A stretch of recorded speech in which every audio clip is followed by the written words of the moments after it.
یوں تو اللہ کریم نے اس کائنات کے اندر کم و بیش 1,24,000 انبیاء و رسل کو مبعوث فرمایا ہے، لیکن خدا کا جو فضل امت محمدیہ کے حصے میں آیا ہے وہ کائنات کے کسی اور شخص کو میسر نہیں آیا۔ نبی تو تمام کے تمام خدا کی رحمت تھے، خدا کی طرف سے ایک لازوال دولت تھے، لیکن ہمارے کریم آقا ایسے کریم، ایسے رحمتوں والے کہ اللہ کریم بھی جن کی رحمت کا اعلان قرآن کے اندر کرتا ہے کہ وَمَا أَرْسَلْنَاكَ إِلَّا رَحْمَةً لِلْعَالَمِينَ، اور آپ کی رحمت اور کریمی کی ایک خوبصورت داستہ جو مسلم شریف کے اندر بھی بیان کی گئی ہے کہ کریم آقا صلی اللہ علیہ وسلم کی بارگاہ کے اندر ایک شخص آیا، عرض کی یا رسول اللہ میں ہلاک ہو گیا، اپنی جان پہ ظلم کر بیٹھا ہوں۔ کریم آقا نے مخاطب کیا اور پوچھا کہ کیا ہو گیا، تجھ سے ایسا قول سا عمل سرزد ہو گیا کہ جس کو تو ہلاکت کا نام دے رہا ہے؟ عرض کرنے لگا یا رسول اللہ روزے کی حالت میں تھا لیکن بیوی کے قرب میں چلا گیا، روزہ ٹوٹ گیا، روزہ فاسد ہو گیا، اب میرے اس دکھ کا کچھ مداوع کر دیجئے، میں اللہ کی بارگاہ سے خلاصی چاہتا ہوں۔ کریم آقا صلی اللہ علیہ وسلم نے ارشاد فرمایا ایک غلام آزاد کر دو، اللہ کریم تمہارے اس گناہ کو معاف فرما دے گا۔ عرض کی یا رسول اللہ خود بندہ ناچیز غلام ہے، خود ایک غلام کی حیثیت رکھتا ہوں، میں تو غلام آزاد کرنے پر قادر نہیں ہوں۔ تو کریم آقا صلی اللہ علیہ وسلم نے ارشاد فرمایا پھر ایسا کر لے کہ تو 60 روزے لگاتار رکھ لے۔ عرض کرنے لگا یا رسول اللہ میں تو ایک روزے پہ ہی قادر نہیں رہا،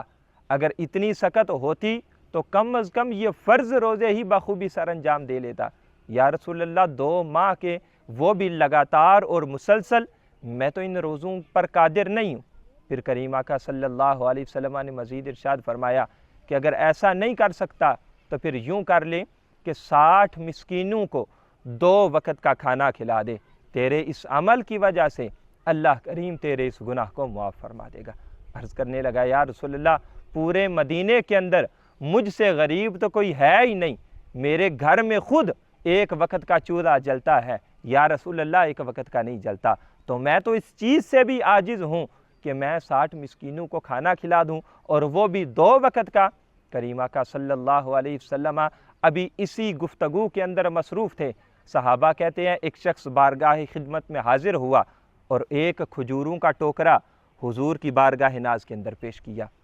کریم آقا صلی اللہ علیہ وسلم نے وہ کھجوریں لی اور وہ جو سائل حاضر ہوا تھا اسے عطا فرمائی اور کہنے لگے کہ یہ کھجوریں لے اور جا کے مدینے کے اندر غرباء اور مساکین کے اندر تقسیم کر دے، اللہ کریم تیرے اسی عمل کی وجہ سے تیرے گناہ کو معاف فرما دے گا۔ بندہ عرض کرنے لگا یا رسول اللہ مجھ جیسا غریب پورے مدینے کے اندر اور کوئی نہیں ہے، آپ غریبوں کی طرف مجھے بھیج رہے ہیں، یا رسول اللہ مدینے کے اندر سب سے غریب گھر میرا ہی ہے، تو یا رسول اللہ اور کون سا میں اپنے سے زیادہ غریب ڈھونڈوں کہ جس کو جا کے یہ کھجوریں پیش کروں، اس کے حوالے کر دوں۔ صحابہ کہتے ہیں جب اس سائل نے یہ جواب دیا نا تو کریم آقا صلی اللہ علیہ وسلم کے روح والضحیٰ پر مسکراہٹ آ گئی اور نبی کریم صلی اللہ علیہ وسلم ایسے ہنسے کہ آپ کے دندان مبارک کی چمک اور روشنی ہمیں مسجد نبوی کے در و دیوار پر نظر آنے لگی۔ کریم آقا نے مسکرا کے اس سائل کو ارشاد فرمایا کہ اے بندے